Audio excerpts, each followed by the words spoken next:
that particular you can say subject, which one is most essential to be a teacher. That is, she is the professor of education department. It is really very good for we all to listen and hear from her mouth that what is education and what is NEP, how we can educate our children regarding this NEP 2020. So this particular resource person, she has great, I mean, you can say her own recognition, respect, because she is university professor. I know this thing very well, that she is going to tell us such type of, you can say, knowledge, which one is really going to be essential for we all. And I know this thing, if you people are going to attend this session, really very, you can say positively, you all are going to take something away from here, which one is going to decide your teaching. Thank you. Over to you, madam.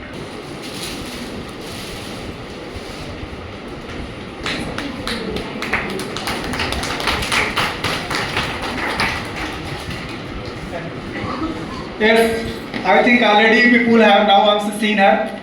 What is her age? In which I mean, so now most of the people they are now searching job, they are seeking job. But now she that now due to her knowledge, her talent, now she is standing in this position, in this particular identity. She is going to teach we teachers. Thank you, ma'am. Over to you.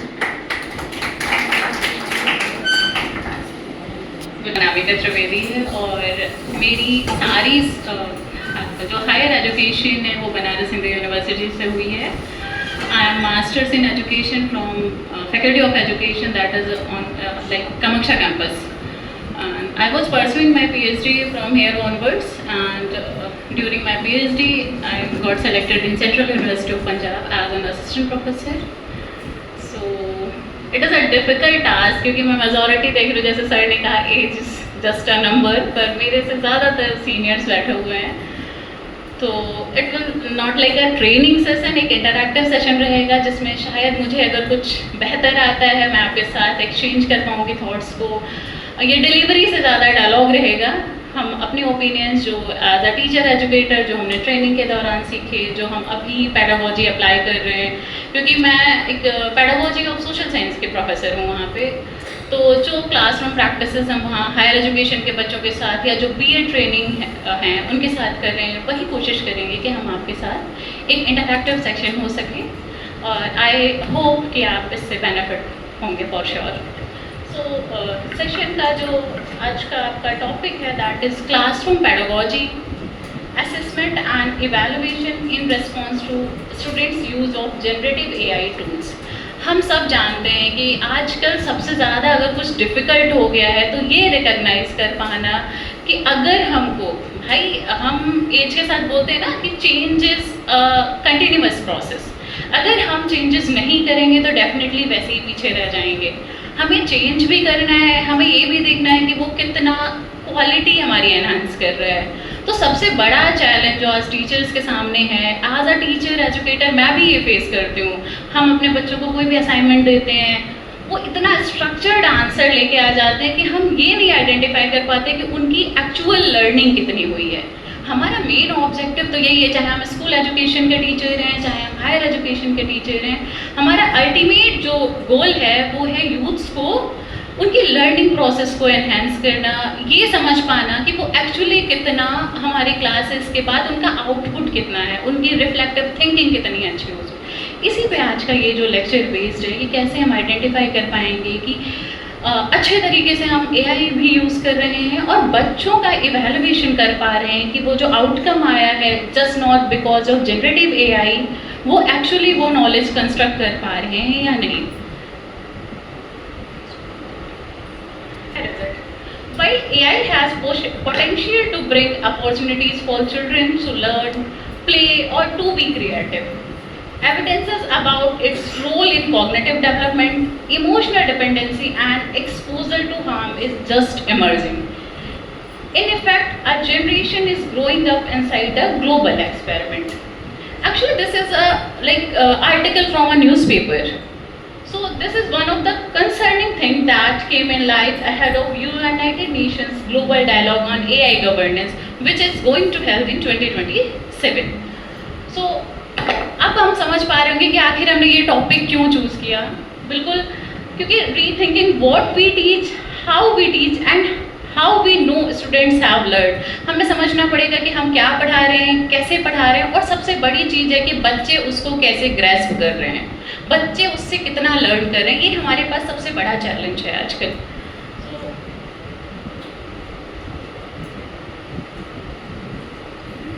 और हमने बच्चों को एक question दिया, क्योंकि मैंने आपको पहले बताया कि मैं pedagogy of social sciences, specially pedagogy of history की प्रोफेसर हूँ, तो मेरा क्वेश्चन भी उसी से रिलेटेड है। मान लीजिए कि हमने एक क्वेश्चन दिया कि write 1000 word essay explaining the major causes of French revolution. अब आपको देखना ये है कि आपने ये क्वेश्चन दिया, ठीक है, डेफिनेटली बच्चे कुछ ना कुछ आंसर करके आएंगे। देखना हमें है कि हम उनको किस पर्पस से क्वेश्चन दे रहे हैं, what are we actually addressing? क्या हम their writing ability or their research skills or the independent thinking? So as a teacher ये डिसाइड हमें करना है कि हम कोई टॉपिक अगर उन्हें दे रहे हैं या कोई उनसे होमवर्क करवा रहे हैं तो उसका पर्पस क्या है, हम एक्चुअली असेस क्या करना चाहते हैं। So this is important because what a teacher expects of his or her students influences what they learn, how they learn and their outcome behavior। हम कभी भी बच्चों से कुछ भी अगर एक्सपेक्ट कर रहे होते ये बच्चे आइडेंटिफाई इजीली कर लेते हैं। तो वो जैसे हमें लगता है कि हम बच्चों की साइकोलॉजी समझते हैं, आजकल के बच्चे इतने एडवांस हैं कि वो टीचर की भी साइकोलॉजी समझते हैं कि आप उनसे पूछ क्या रहे हैं, इसलिए क्वेश्चन फ्रेम करना इम्पोर्टेंट हो जाता है। अब आप सोच के देखिए कि सेम क्वेश्चन हमने दिया था और मैं जब मास्टर्स कर रही थी, हम वापस आए 21-22 के सेशन में, तो हमारा आंसर क्या होता भाई? सिंपल सी बात है, पीपीटी में नहीं पढ़ूंगी क्योंकि अब आपके पास ऑलरेडी हम डिस्कस करेंगे। अगर 2022 में हमने सेम क्वेश्चन दिया होता तो हम उम्मीद करते कि बच्चे वेरियस आंसर्स लिख के लाते, हो सकता है उनकी क्रोनोलॉजी डिस्टर्ब हो जाती। ईयर्स ह्यूमन ब्रेन जैसे काम करता है वैसे हम सोच के देखेंगे, स्ट्रक्चर्ड आंसर नहीं आएगा उनका। कुछ की राइटिंग बहुत अच्छी होगी, कोई ग्रामेटिकल एरर्स नहीं होगी, पर 1-2 बच्चों में। कुछ बच्चे डेफिनेटली ग्रामेटिकल एरर्स करेंगे, सारों की रोट मेमोराइजेशन भी उतनी स्ट्रॉन्ग नहीं होती, तो वो क्रोनोलॉजी भी डिस्टर्ब कर सकते हैं। यही पे हमने ये देखने की कोशिश की है कि पहले क्या होता था, जो हम आंसर्स लिखते थे वो अनस्ट्रक्चर्ड होते थे, क्योंकि हम अपने ब्रेन पे फोर्स करके जितना आउटकम निकाल पाए, जो हमने पढ़ा वो हम रिप्रोड्यूस करते थे उस आंसर में। आज क्या करना है, क्या आप बीइंग अ टीचर आप बताइए कि आज के दिन में भी आपको एक्सपेक्ट कर सकते हैं कि वैसी ही गलतियां उनके आंसर्स में होती हैं? आप आंसर शीट्स चेक करते होंगे, असाइनमेंट्स चेक करते होंगे, सब मोस्टली नहीं में से हिला रहे हैं। ये बात सही भी है, क्योंकि आजकल क्या है, बच्चों के पास इतनी एक्सेस, ईजी एक्सेस है चैट जीपीटी की, बहुत सारे एआई टूल्स हैं, उन्होंने आंसर कॉपी पेस्ट किया, क्वेश्चन पुट कर दिया, कॉपी पेस्ट की भी ज़रूरत नहीं है, सिंपली क्लिक द फोटो, वो आपको एकदम स्ट्रक्चर्ड आंसर दे देगा, जिसमें ना ही कोई ग्रामेटिकल एरर्स होंगी, क्योंकि उनके पास इतनी एक्सेस है। वो क्या करेंगे, जनरेटिव आइडियाज और outline, write and rewrite process, summarise and translate information, इतना पॉलिश्ड आंसर आपके सामने लेके आ जाएंगे, और आप आज अ टीचर ये समझ भी नहीं पाएंगे कि उन्होंने, आप उनको क्लेम नहीं करेंगे कि आप अपने से लिख के नहीं लाए, चैट जीपीटी का यूज़ किया या किसी भी एआई टूल का। तो ये चैलेंज हमारे पास इमर्जिंग है कि हम कैसे एक्सेस करेंगे कि कितना चैट जीपीटी या किसी भी एआई टूल का यूज़ बच्चे कर रहे हैं, और कर रहे हैं तो उनको कैसे करना है, रोक तो सकते नहीं हैं। ये तो मतलब डेफिनेटली इम्पॉसिबल है आजकल। अगर आप कहते हैं कि हम उनको इतना एथिकली स्ट्रॉन्ग बनाएंगे कि वो चैट जीपीटी का यूज़ ना करें या किसी भी एआई टूल का यूज़ ना करें, तो आप अपने बच्चों को बैकवर्ड कर देंगे। So the question is no longer simply did the student produce the work, it is also what does this work tell us about the students learning। Simply उन्होंने आंसर लिख दिया, ये देखना है, या हमें ये देखना है उस आंसर से उन्होंने क्या नया कंस्ट्रक्ट किया, क्या नया नॉलेज कंस्ट्रक्ट किया, क्या उन्होंने आइडियाज कंस्ट्रक्ट किए। तो can our existing classroom task still provide valid evidences of students learning when AI can perform part of the intellectual work. So खैर, हम ट्रेडिशनल क्लासरूम में क्या करते थे, टीचर है, उसने स्टूडेंट को कोई टास्क दिया, स्टूडेंट ने प्रोडक्ट दिया और हम असेस कर लेते थे। अभी क्या है, इसमें एक जो मीडिएटर बन गया है वो है आपका जनरेटिव एआई। आपने कोई टास्क दिया, स्टूडेंट ने जनरेटिव एआई को दिया, एआई ने प्रोडक्ट दिया, और फिर आप असेस कर रहे हैं। तो question for the AI enabled classroom basically is, first one is question of pedagogy. How should we teach when students have access to generative AI? I think pedagogy word से आप सब familiar होंगे, सबने BEd कर रखा होगा. It is just, अगर कोई नहीं जानता है, it is science of teaching, how we teach a particular subject. आप कभी भी जब ट्रेनिंग कर रहे होते तो आपको बताया जाता है pedagogy of English, pedagogy of social science, pedagogy of science, that is the technique और skills of teaching that particular subject. तो पहला आपके पास जो क्वेश्चन है वो है question of pedagogy. How should we teach when students have access to generative AI? What kind of learning experience should we create?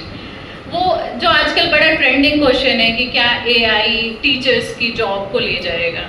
यही है ना कि अगर हम ऐसा क्या पढ़ाएं, सारा कुछ तो ऑलरेडी अवेलेबल है, बच्चे एक बार में क्वेश्चन रखते हैं, उनके पास आंसर. इवन हो सकता है हमसे ज़्यादा अच्छे तरीके से एआई उनको एक्सप्लेन कर दे रहा है.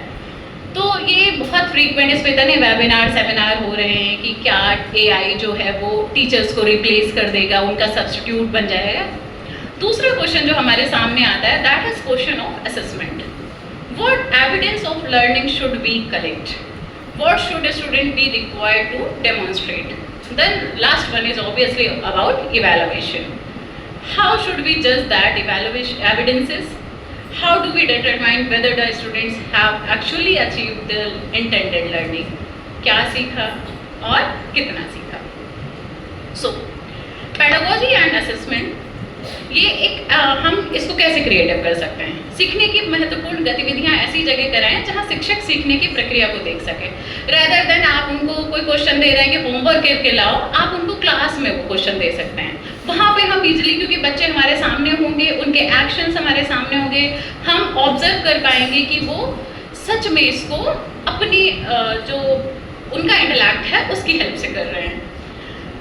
There is a task like आपको पढ़ाना है कॉजेज ऑफ रिवॉल्ट ऑफ 1857. हम क्या करते हैं, सिंपली उनको दे दिया, और अगर उनको मॉर्निंग में बोलेंगे असाइनमेंट लाने को एज अ होमवर्क, उन्होंने चैट जीपीटी को देना है, चैट जीपीटी आंसर देगा और वो आपके सामने जस्ट प्रोड्यूस कर देंगे. पहले हम कहते थे कि बच्चे वॉमिट आउट करते हैं, जो भी पढ़ा उन्होंने वॉमिट किया और टीचर्स को चेक करना है. अब वो भी नहीं है, वो भी उनकी मेहनत कर रही है, वो सारा एआई टूल्स करते हैं. तो इसको अगर हम ये करना चाहें कि बच्चे एक्चुअली कितना लर्न करें, तो हम इसको एज एक्टिविटी कर सकते हैं क्लास में. हमने क्या करना है, 4-5 लोग बच्चों का ग्रुप बना दिया, उनको एक टास्क दे दिया कि आपको क्या करना है. 4-5 बच्चों का ग्रुप बना, उनको अलग अलग सोर्सेज दिए 1857 के रिवॉल्ट के. किसी को कोई न्यूज़पेपर कटिंग दे दी, किसी को कोई टेक्स्ट बुक दे दिया, किसी को कोई रिसर्च पेपर दे दिया. रिसर्च पेपर बहुत अच्छा एक स्टडी मटेरियल होता है, क्योंकि वहाँ पे आपको ऑथेंटिक न्यूज़ एक जगह मिल जाती है. रिसर्च पेपर एक दिन का आउटपुट नहीं होता है. कोई भी रिसर्चर होता है वो बहुत सारा लिटरेचर रिव्यू करता है, उसके बाद एक रिसर्च पेपर प्रोड्यूस करता है. तो आपको अगर एक जगह अच्छा वो चाहिए आपको कंटेंट, तो आप किसी भी रिसर्च पेपर को प्रेफर कर सकते हैं. सो आपने क्या किया, अलग अलग ग्रुप्स आइडेंटिफाई किए और उनको बोला कि 1857 के रिवॉल्ट के बारे में बताइए जो आपने उन रिसोर्सेज के थ्रू जाना है. तो तब क्या करेगा, group must decide which evidence is most convincing and defend there interpretation. जो भी वो इंटरप्रिटेशन करेगा उसको उसे डिफेंड भी करना है कि आखिर उसे ये क्यों लगा. तो वहाँ पे वो अपना ब्रेन स्टॉर्मिंग करेगा, उसके ब्रेन पे प्रोसेस करेगा. Then students write their individual conclusion. यहाँ पे क्या बदला? The important work is examining evidences, discussing interpretations and making judgments and defending them has happened in the classroom. जो भी सारी प्रोसेस हुई वो आपकी आंखों के सामने हुई, आपने उसको देखा, एनालाइज किया, और जो एआई का रोल था वो यहाँ पे थोड़ी देर के लिए कम हो गया. भले ही उन्होंने उस 1 घंटे में पढ़ा, लेकिन उन्होंने एबिलिटी स्टार्ट तो किया, उन्होंने आपके दिए हुए रिसोर्सेज को पढ़ा, उनको इंटरप्रेट किया, तो थोड़ी सी ब्रेन स्टॉर्मिंग उनकी हुई. ये एक तरीका हो सकता है इसको थोड़ा सा अवॉइड करने का या कम करने का यूज. नेक्स्ट आप इसको रेफर कर सकते हैं, ये मैंने एक रिसर्च पेपर रेफर किया है कि कैसे आप क्लासरूम एक्टिविटीज के थ्रू उनके जो ये चैट जीपीटी का यूज है उसको थोड़ा सा कम कर सकते हैं. Teaching and learning with AI, a qualitative study of K-12 teachers use and engagement with artificial intelligence. Front air का ये पेपर है जिसको आप अपने रेफरेंस के लिए यूज कर सकते हैं. एक और चीज है कि don't accept their first answer. Don't make students work depend on a single written response. build learning around cycle of interaction, feedback and revision. आप सिंपली ये मत करिए कि आपने कोई क्वेश्चन दिया, बच्चों ने आंसर किया और आपने उसको तुरंत चेक कर दिया. आप इसको एक साइक्लिंग प्रोसेस बना सकते हैं. इसमें आप और किसको इन्वॉल्व कर सकते हैं? फीडबैक को कर सकते हैं. ठीक है. Instead of question student write answer then teacher उसने उनको मार्क्स दे दिया, आप इसको कर सकते हैं कि आपने कोई टास्क दिया, स्टूडेंट्स का रिस्पॉन्स आया, देन आपने उनको फीडबैक दिया, फिर रिविजन हुआ, उसके बाद फिर से एक्सप्लेनेशन हुआ. फीडबैक के 2 तरीके हो सकते हैं. एक तो आप एज अ टीचर दे सकते हैं, आप पीयर टू दो का ग्रुप बना दिया, बच्चों ने एक दूसरे को फीडबैक दिया चेक करके, देन उनका फिर से एक्सप्लेनेशन हुआ. इस तरीके से भी आप इसको इंटरैक्टिव बना सकते हैं. एग्जाम्पल है आपके सामने, interpret a poem. First response क्या हुआ? Students write their own interpretation, then feedback they receive an alternative interpretation and identify where it agrees, disagrees or leaves something unexplained. Then revision, student revise their interpretation and justify the changes they made. Then final assessment will be the teacher sees the original interpretation, revision and justification. इसके लिए भी आपको एक reference दिया है. अब क्योंकि मैं टीचर एजुकेशन में पीएचडी भी कर रही हूँ तो ये तो मेरा बेसिक काम है. बिना रिसर्च पेपर के, बिना रेफरेंस कोई भी चीज़ जस्टिफाइड नहीं होती है. A dialogic approach to transform teaching, learning and assessment with generative AI in secondary education, a proof of concept. इस पेपर को भी आप रेफर कर सकते हैं. आपकी फर्दर इंटरेस्ट है अगर तो पढ़ सकते हैं, डेफिनेटली आपको हेल्प करेगा. टेलर फ्रांसिस का ये रिसर्च पेपर है. Teach students to use feedback. आप कैसे बच्चों को ये सिखा सकते हैं कि वो फीडबैक को कैसे यूज करना. A researcher with 371 students in grade 7 to 9 tested a Gen AI supported learning intervention during regular physics and English lessons. One intervention explicitly promoted students to use cognitive learning strategies, including elaboration and learning by explaining. The researcher found that meaningful engagement with the tool matters. Simply having access to it does not automatically improve learning. Simple way में कहें कि सबके पास chat GPT है, सबके पास हर AI tool का access है, पर क्या सबके आंसर्स एक जैसे आते हैं? नहीं आते डेफिनेटली उनमें. तो आप क्या प्रॉम्प्ट दे रहे हैं, आप उसको कैसे यूज करें, वहाँ तो आप अपना ब्रेन यूज कर रहे हैं ना. तो ये भी आपका एक अच्छा एक्सरसाइज हो सकता है. So instead of get an explanation of the topic, design the activity around. Just like explain the topic yourself first, then identify what you are unsure about. Get feedback, decide what to change and explain the final idea in your own words. Example of the topic is, why does a heavier object not necessarily fall faster than a lighter one? Science वाले इसको ज़्यादा अच्छे से समझ पाएंगे. Ask student to write your explanation before seeking help. बिना किसी help के आप explanation लिख सकते हैं. Identify the part you are least confident about. Compare your explanation with the feedback you receive.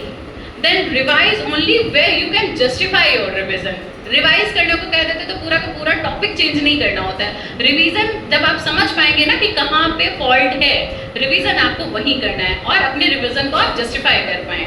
Then explain the concept to a classmate without looking at its original response. जब आप किसी को pair में समझाते हैं ना, तो जितना आपने गेन किया होता है वही उसको ट्रांसफर करते हैं. The point is not getting better answer. हमको उनसे बहुत बेहतर आंसर नहीं चाहिए. The point is to develop the students ability to monitor, revise and explain their own thinking. ठीक है, कहीं भी हमको बहुत अच्छा आंसर चाहिए हो तो वो तो आजकल 1 सेकेंड का काम है. हमें क्या करना है, बच्चों को इस तरीके से ट्रेन करना है कि वो बेहतर आंसर लिख सकें. कैसे? कितना वो मॉनिटर कर पा रहे हैं किसी क्वेश्चन को, कितना उसमें रिविजन की ज़रूरत है और कितना वो अपनी थिंकिंग से उसको एक्सप्लेन कर पा रहे हैं. इसके लिए भी एक रेफरेंस है, enhancing school students self regulated learning through generative AI support, a randomised control trial. Springer का पेपर है, बहुत हेल्पफुल रहेगा अगर किसी को फर्दर इंटरेस्ट है इसमें. तो आप सोच रहे होंगे कि मैम की आधी पीपीटी हिंदी में है, आधी इंग्लिश में, ऐसा क्यों है? स्कूल का नाम तो इंटरनेशनल हिंदू स्कूल है. स्कूल का नाम इंटरनेशनल हिंदू स्कूल जरूर है. बच्चे हमारे आते हैं जिनको, बहुत सारे ऐसे बच्चे हैं जिनको ढंग से हिंदी भी समझ में नहीं आती. और ये आप तो स्कूल में है, मैं अपनी यूनिवर्सिटी का हाल बताऊँ। एक बच्चा बिहार से है, उसकी स्कूलिंग रही है मदरसे से। अब मैंने जब पहली बार उसकी आंसर शीट चेक की, BA 5th सेमेस्टर का बच्चा है, उसने हिंदी ऐसी लिख रखी थी, मैं वो रीडेबल ही नहीं थी। मैं परेशान कि इतना हिंदी, तो बिहार कोई बहुत वैसे जगह तो है नहीं कि उनको हिंदी नहीं आती। फिर हमारी थोड़ी आदत है, हम बच्चों से पर्सनल इंटरेक्ट करने की कोशिश करते हैं कि आखिर उनकी वजह क्या है, कहीं पे इमोशनल सपोर्ट या कुछ। तब बाद में पता चला कि वो बच्चा मदरसे से पढ़ के आया था, उसको उर्दू के अलावा कुछ नहीं आता। अब बीइंग अ टीचर मुझे हिंदी और इंग्लिश 2 ही लैंग्वेज आती, मुझे उर्दू नहीं आती।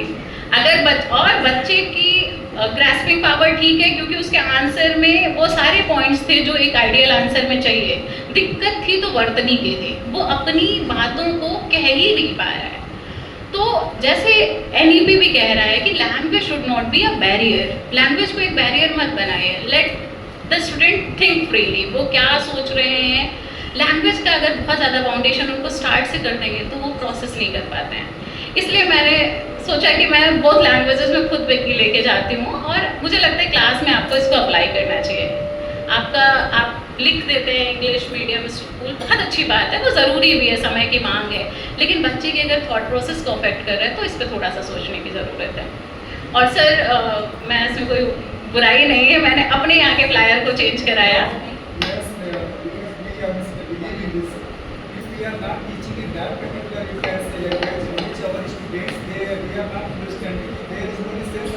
That's the problem, that's the issue.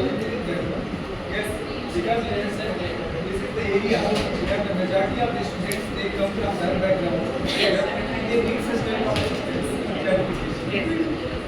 हमारे यहाँ जो फ्लायर था सर आया था ऑन द स्पॉट राउंड, उसमें सीधे उन्होंने लिखा central university of Punjab teaching in English language. हमने उसको एक्ट की मीटिंग में सही कराया कि आप बाइलिंगुअल लिखिए। आधे बच्चे तो इसलिए भाग जाते हैं कि सिर्फ इंग्लिश में पढ़ाई हो रही है।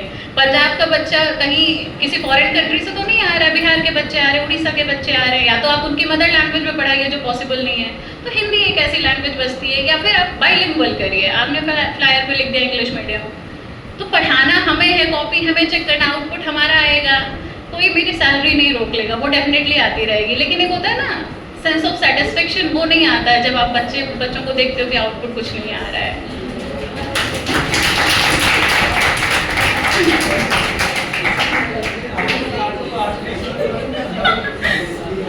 मैं सर ये जो मैंने ऑब्जर्व किया वो बोल रही हूँ।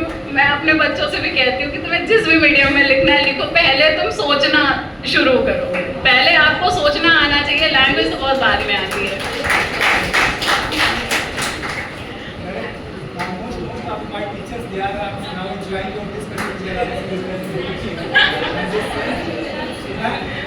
several times because they have already attended a lot of training sessions and they know this thing. But already they have received this knowledge that in nursery, LKG, UKG 1 and 2, they are asked that we have to think in that particular language in which your mother is speaking. पता है ना? तो सारे लोगों को पता है कि फर्स्ट नर्सरी LKG से लेकर क्लास 2 तक बच्चों को उसकी मदर टंग में ही पढ़ाना है। अब now NEP 2020 it says very clearly we all are now we all are doing this thing and we all are now also compelled to do it. Okay, because we are collecting fees from there, they all are now sending their children to our school for only one reason. Why? Because they are knowing this thing. This school is English medium. We are compelled to, you can say now, influence them to answer now. You can say not only convince them. Yes, we teach English first. Our R1 language it is English. Yes, sir. Okay, but R2 we have already answer now chosen Hindi. Okay, 1 minute.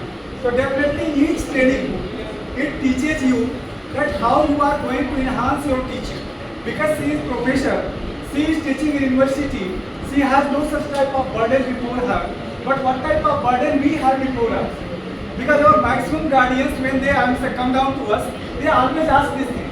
That my लड़का के English ना बोला हो तो 2 साल से पढ़ा, 3 साल से पढ़ा, 4 साल से. Do you receive this type of question? In every PTM we receive this question.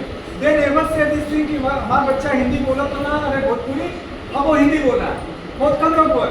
I think hardly we receive such type of, you can say, complaint or feedback from our parent side, है ना? लेकिन उसी के साथ दोनों काम हमको करना है इक्वली, जैसे कहा ना कि our answer the now teaching should be bilingual. If we are going to put this particular language at the time of our you can say explanation, so definitely we are enhancing their that skill also. Sorry sir, मेरा ना ऐसा कोई intention particular target करने को school का नहीं है। मेरा मुद्दा ये है कि पहले बच्चा सोचना शुरू करे, वो किसी भी लैंग्वेज में सोच रहा है, और ऐसा नहीं है कि इंग्लिश छोड़ देनी, क्योंकि English is the demand of time, आप उसके बिना स्टैंड नहीं कर सकते, ये फैक्ट है। लेकिन आप सोचिए, जो बच्चा सही से अपनी मातृभाषा नहीं बोल पा रहा है, आप उससे एक्सपेक्ट करेंगे कि वो इंग्लिश समझ जाए? फिर उसकी सब्जेक्ट नॉलेज, आप पढ़ते हैं ना पैडागोजी में भी क्या होता है, पैडागोजिकल कंटेंट नॉलेज, तो जो कंटेंट है जब तक वो क्लियर नहीं होगा, बच्चा लैंग्वेज के साथ क्या करेगा? जैसे उस बच्चे का सर मैंने एग्जांपल दिया, उसको अच्छे से आ रहा है सब्जेक्ट, वो मैं समझ पा रहा हूँ, लेकिन जब वो लिख रहा है और जिस लैंग्वेज वो ऐसे लिखता है, बरा, जैसे वो बोलता होगा लैंग्वेज में वैसे ही लिखता है, जीवनी को अलग ही लिखता है। मैंने उसकी कॉपी जाके अपने एचओडी को दिखाई कि सर मैं इसको कैसे इवैल्यूएट करूँ।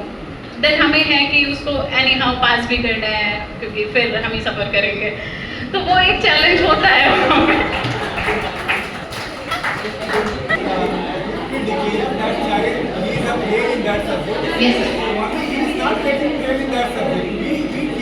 We as a teacher, actually, हम फेल हो रहे हैं।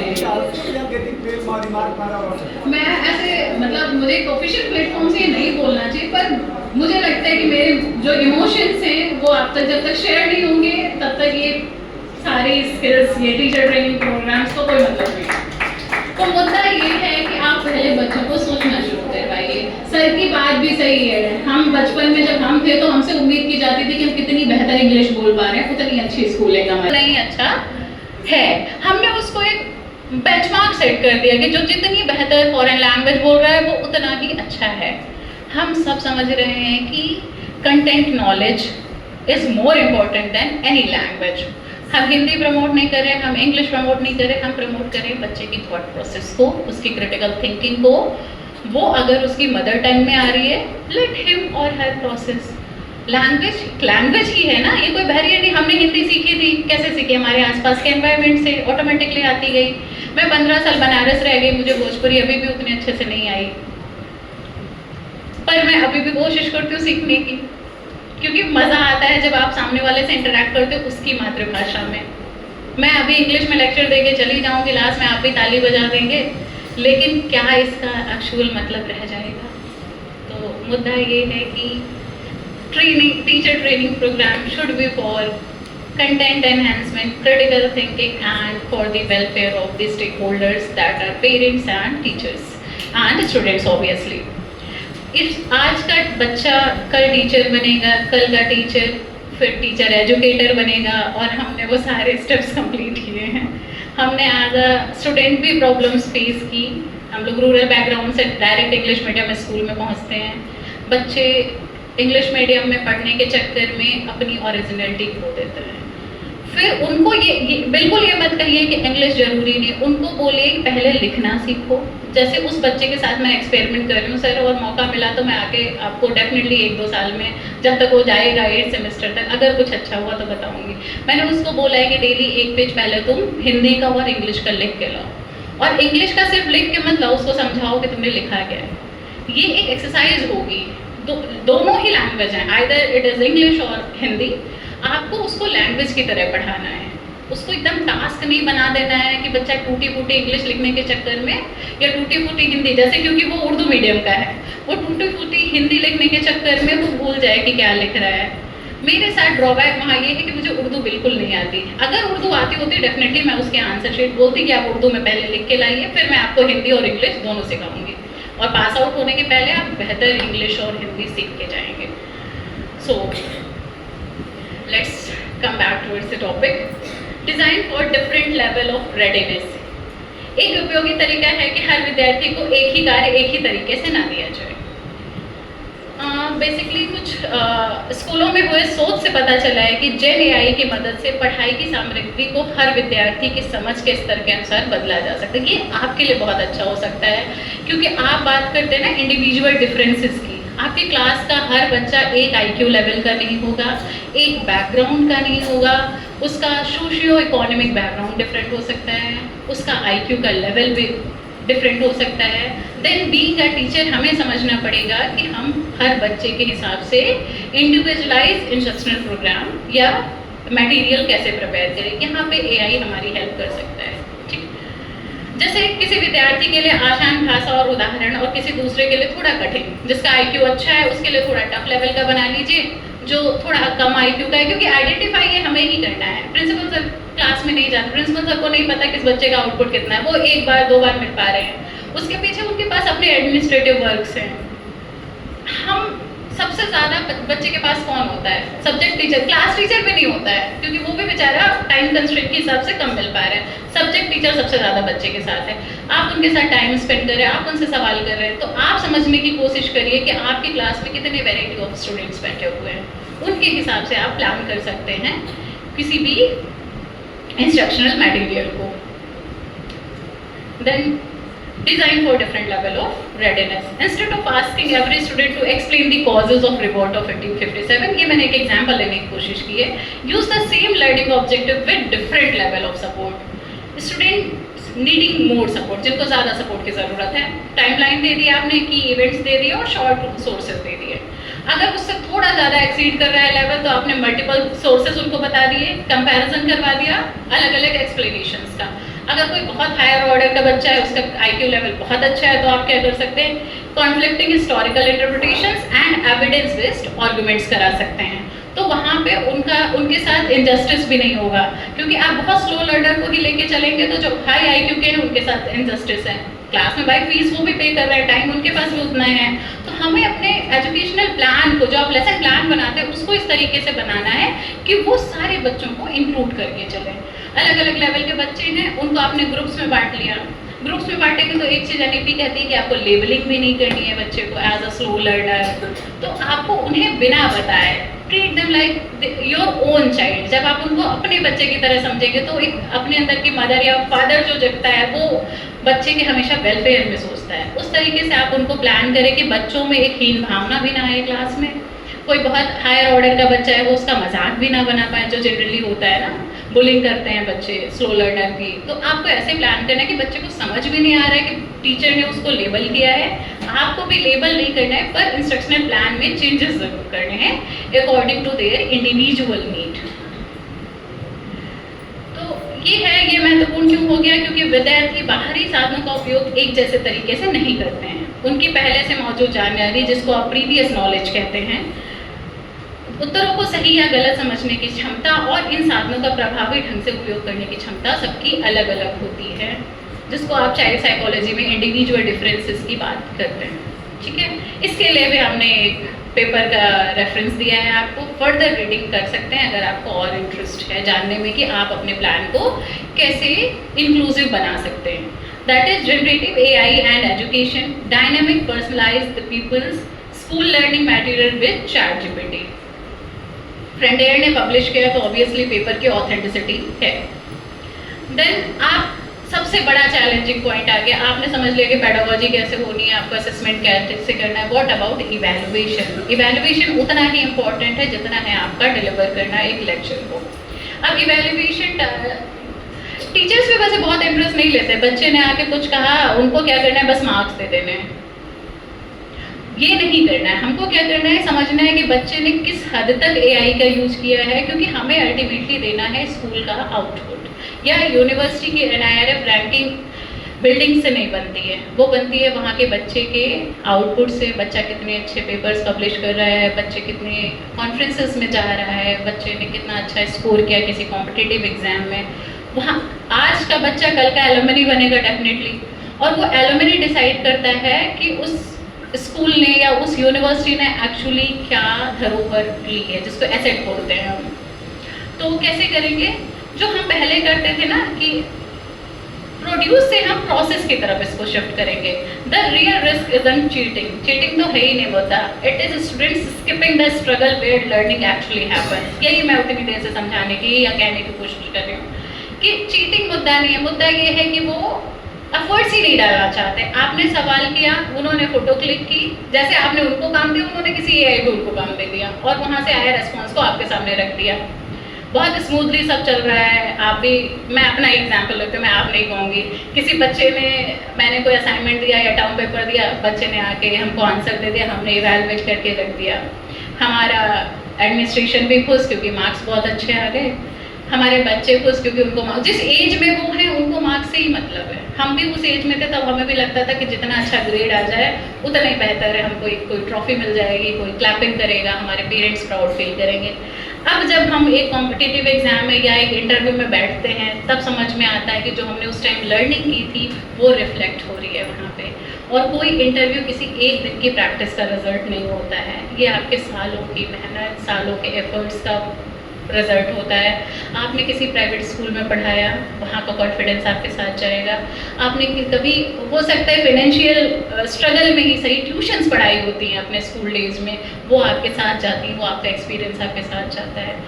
आपने किसी प्राइवेट कोचिंग इंस्टीट्यूट में पढ़ाया है, स्ट्रगलिंग फेज में ही सही, किसी इंटरव्यू में आप बैठेंगे आपको लगेगा कि आपको स्मार्ट बोर्ड की एक्सेस बहुत अच्छे से है। जो एक बहुत वेल स्ट्रक्चर्ड घर में रहा बच्चा, वेल फैसिलिटेटेड बच्चा अपने अच्छे से नहीं कर पाता क्योंकि उसको ज़रूरत ही नहीं थी।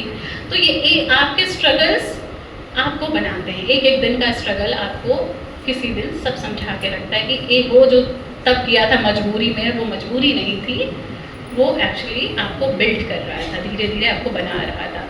तो आपको करना क्या है कि इवैल्यूएशन प्रोसेस को शिफ्ट करना है from the produce to the process. कैसे करेंगे? Grade the journey, not just the homework, notes and dead ends. Ask the student to show how they got there, not only what they produce. आपके सामने कोई बच्चा answer लेके आया, आपने check किया, ये मत करिए। आप उनसे पूछिए कि आपको ये आंसर मिला कैसे। हम लोग एमएड में जब असाइनमेंट लेके आते उस टाइम नया नया चैट जीपीटी आया था, हम लोग कहते हैं जीवन कितना आसान हो गया है, बस कुछ करना ही नहीं है, एक असाइनमेंट मिला तुरंत ले गए। लेकिन हमारी अभी सुपरवाइजर उस टाइम हमको रिसर्च मेथोडोलॉजी पढ़ाती थी, डॉक्टर मीनाक्षी, हमको क्लास में पूछ लेती थी तो ये आंसर लिखा कैसे। अब वहाँ पे आपका कॉन्फिडेंस बोलेगा। अगर आप मेहनत करके आए हैं, आपने खुद से उस आंसर को लिखा है, आप डिफेंड कर ले जाएंगे। आपने किसी जनरेटिव एआई को यूज़ किया, आप वहीं फंस जाएंगे। तो आप ये कर सकते हैं, बच्चा जब आंसर लिख के आ रहा है उनसे क्रॉस वेरीफाई कर लीजिए या हंसी मजाक में पूछ लीजिए कि आपने ये लिखा कैसे, कौन से सोर्सेज यूज़ किए थे, कौन से रेफरेंसेस यूज़ किए थे। रेफरेंस को बताएगा तो अगर उसने एआई यूज़ किया वो रह जाएगा, अगर उसने वाकई में बुक पढ़ी होगी वो पेज नंबर तक आपको बता देगा।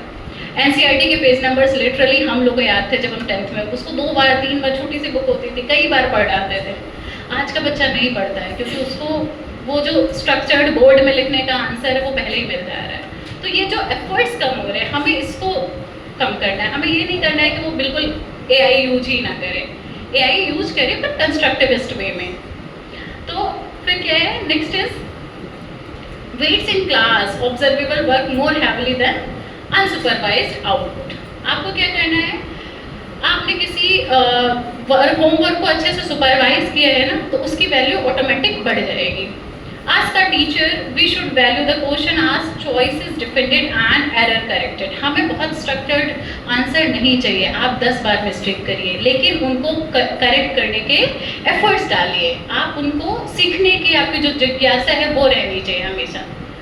बहुत स्ट्रक्चर्ड आंसर्स तो वैसे ही मिल जा रहे हैं, हमें तो बच्चे को फ्रेम करना है, उसको शेप देना है, उसकी थिंकिंग प्रोसेस को शेप देना है ना। Then redesign the task. Ask the question to defend the work. After submission, give the student 3 to 5 minutes to explain what they did, why they did the way they did, and what they would change. आप पूछिए कि आपने ये क्यों किया, और अगर किया तो इसी तरीके से क्यों किया, कोई और तरीका इसका हो सकता था या नहीं, और अगर मैं अभी ऑन द स्पॉट आपको इसको चेंज करने को कहूँ तो आप कौन सा तरीका अपनाएंगे।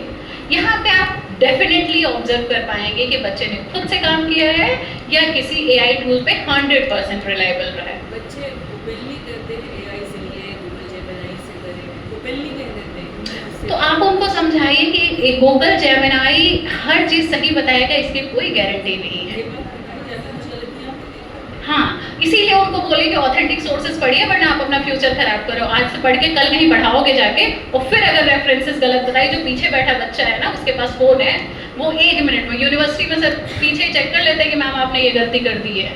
इतने ये जेन जी थे, ये जेन अल्फा होने जा रहे हैं। जेन अल्फा इतना एडवांस है कि आपकी गलती को यूं पकड़ लेता है, और किसी भी एआई टूल की कोई ऑथेंटिसिटी नहीं है कि वो आपको दी हुई जानकारी कितनी सही दे रहा है। तो टेक्स्ट बुक रिप्लेस नहीं हो सकती है, रिसर्चर्स का किया हुआ काम रिप्लेस नहीं हो सकता है, उनकी सालों की मेहनत होती है, एक एक पेपर लिखने में कितनी मेहनत लगती है, तो वो आप रिप्लेस नहीं कर सकते। बच्चों को कहते हैं कि आप हमसे ज़्यादा स्मार्ट हो ना, बट हमारे पास क्या है एक्सपीरियंस मैम ये तो कहना ही नहीं है कि स्मार्ट हो, तुम स्टूडेंट हो। है स्मार्ट। ये पहले भी चीज़ थी मैम, क्योंकि जब गूगल आया था तब पर भी वहाँ पर भी ये ड्रॉबैक था कि जैसे मेरा सब्जेक्ट केमिस्ट्री है तो उसमें स्ट्रक्चर या वेरिएशंस या इंक्रीजिंग डिक्रीजिंग ऑर्डर गूगल में कुछ दिया होता था, तो वो गूगल को ही करेक्ट मानते हैं। हाँ। तो जैसे ये आपने कहा ना कि टेम्परामेंट बिल्ड करना, हाँ जी, बिल्कुल। कोई एक प्रोसेस है कि टेम्परामेंट। और एक चीज़ और मैम, जैसे ये लोग आप कह रहे हैं कि ये कहते हैं कि हमारे मार्क्स आ गए हम फ्री है, बट आज का बच्चा यहाँ पर भी 2 टाइप का बच्चा वो जानता है the child knows numbers don't matter, even there is a lot of students who say numbers don't matter, फिर तो हमें कंपटीशन में जाना ही जाना है। तो कुछ तो ऐसे है कि वो AI का एफर्ट भी नहीं डालते हैं। हम चैलेंजेस तो डेफिनेटली हैं हमारे साथ, पर रेजोल्यूशन भी हमें को लाना हाँ, है। कोई मेन टेम्परामेंट अब मतलब ये पूरा मैं जितना इंफर कर रही हूँ कि अब ये समवॉट AI से कैसे हम फाइट करके वापस उनकी थिंकिंग को बनाए, उनका टेम्परामेंट बनाए, इस पे आपका मैं यही कहने की कोशिश कर रही थी कि एआई को कॉम्पिटिटर नहीं मानना है, इसको एज अ फैसिलिटेटर लेना है, हमारे काम को आसान कर रहे हैं। हमारे कहा भाई प्रॉम्प्ट तो हम ही देते हैं ना, और प्रॉम्प्ट मेक्स डिफरेंसेस। हर कोई आज के ज़माने में ना, मेरे पास एग्जांपल्स थोड़े हायर एजुकेशन के, क्योंकि सारा टाइम वही लगा है, हम लोग रिसर्च पेपर भी लिखते हैं। किसी अच्छे जर्नल में पब्लिश होने के लिए ऐसा नहीं कि अगर मैंने कोई पेपर लिखा उसमें 0% एआई, ऑनेस्टली स्पीकिंग हम भी उसकी हेल्प लेते हैं, लेकिन कितने कंस्ट्रक्टिविस्ट वे में लिया है ये डिसाइड करेगा आपका पेपर स्कोपस इंडेक्स जर्नल में पब्लिश हो रहा है या आपका किसी पीयर रिव्यूड में जा रहा है या लंका के किसी शॉप से आपने उसको पब्लिश करा है। ये डिसाइड करता है आपके एफर्ट्स कितने हैं उसमें। यही चीज़ स्कूल एजुकेशन में सिंपली है। टेम्परामेंट्स मैम एक दिन का रिजल्ट नहीं होता है, उसको डेवलप करने के लिए जाते हैं। हम लोग अपने टीचर्स को क्यों याद करते हैं?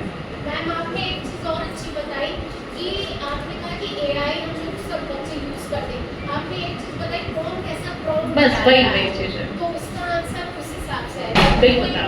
आपने रिमार्केबल चीज़ बताई कि प्रॉम्प्ट्स में भी आंसर्स निकला। बिल्कुल, और प्रॉम्प्ट्स हमारी इंटेलेक्ट्स के हिसाब से डिसाइड होते हैं, वो कोई नहीं चुरा सकता है। हाँ, वो वहाँ पे आ गई बच्चे की। सो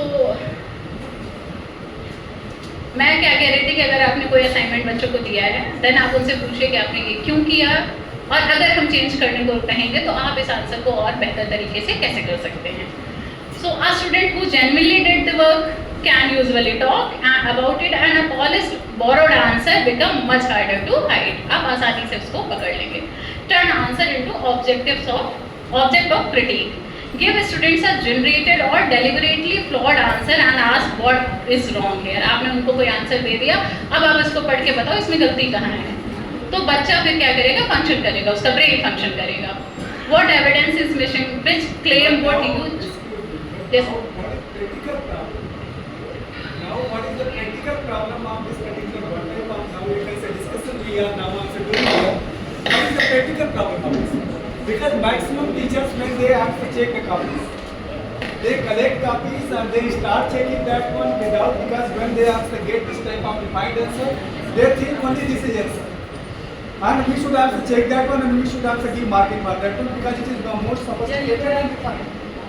But the task which you are giving, at the time when you are checking that copy, definitely you should make that child also answerable. Answerable. And if he is going to be answerable at that time, then he can answer, you can say that after that, when he is going to write his answer second time, then he will answer. Now he will keep this thing in his mind. Yes, ma'am can ask this question, sir can ask this question. Is this my answer, the pure answer? Did I answer the also apply my mind at the time when I was writing that answer? So this is that. Excuse me. देखो आप लोग बात करो definitely I love this type of session in which you people कि मेरे maximum teachers they think only I am putting this type of you can say the check के sign only this is enough. No, your task it is really very that particular Herculean task which require your more attention and more exercise and more energy. और वो कैसे कर सकते हैं ये सबको भी पता होगा. हमारे समझ से कोई ऐसा यहाँ पर नहीं बैठा है जो आज के डेट में you all are knowing this thing whether this is AI generated answer or this is that particular answer which one is actually can say self driven or self produced answer. You all are aware about this thing. लेकिन कैसे उसको किस तरह से जितनी बातें यहाँ हम सीख कर जा रहे हैं क्या कल हम उसमें अपने जो भी हमारे पास चेकिंग होगी अपनी टीचिंग करेंगे उसमें अप्लाई करेंगे कि नहीं we will answer make that child answerable you have to answer explain that one how did you get this type of refined answer. तभी आप लोगों का कुछ न कुछ यहाँ सीखने का इसको सुनने का कोई मतलब है. Thank you. बिल्कुल सर, यही तो मैं उतनी देर से समझाने की कोशिश करूँगी. सारे एफर्ट्स हम टीचर्स को डालने हैं.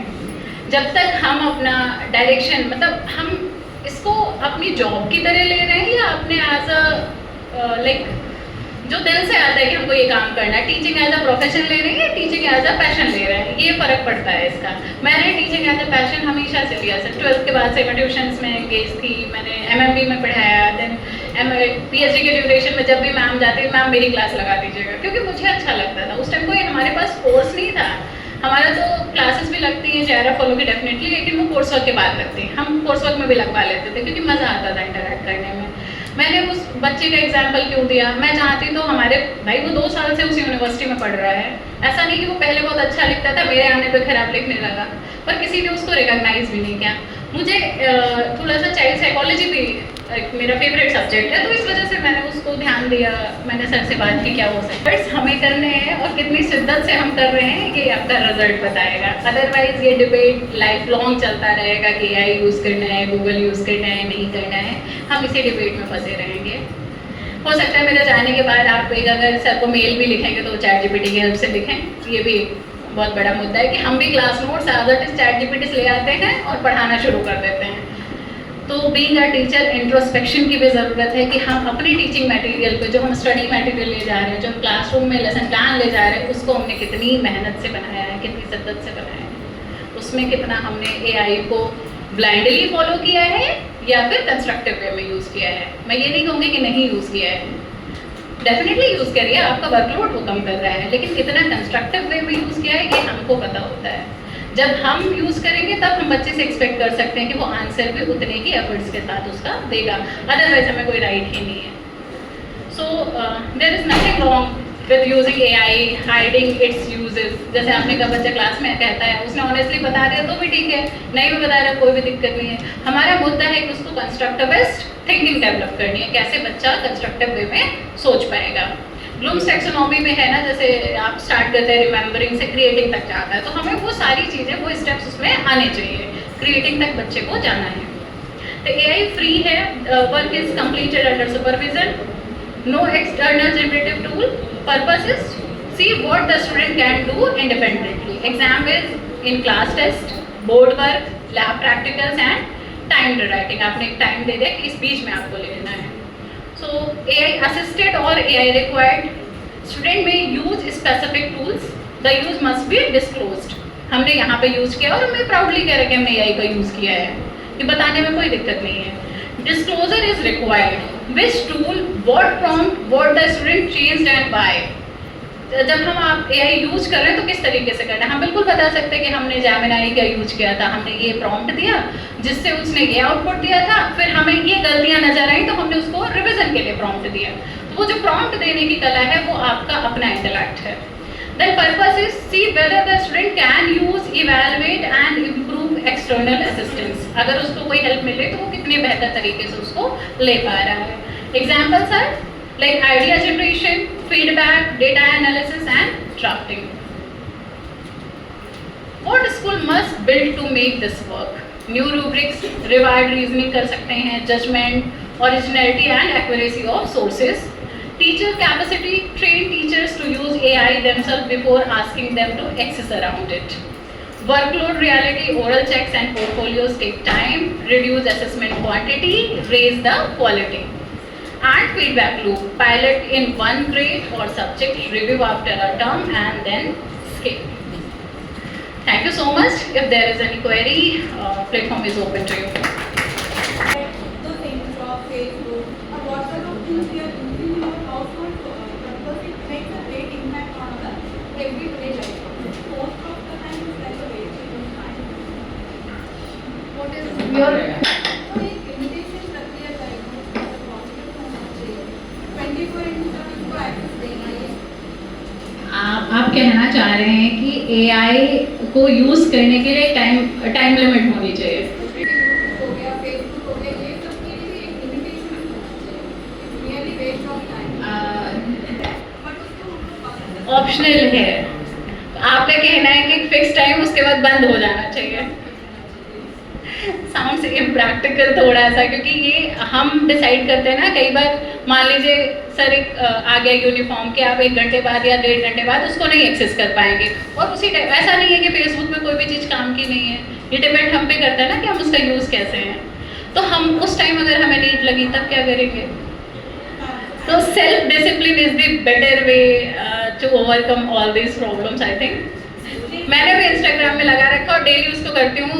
Move to the another day ऐसा कोई एक ऑप्शन आता है, मैं डेली करती हूँ. जिसने इसको इम्प्लीमेंट किया मैं वो भी इसको ज़्यादा यूज़ नहीं control on my Because this is- one group for 1 hour one day then I'm spending 1 hour on it. Knowingly or unknowingly there's lot of algorithm it knows everything about me.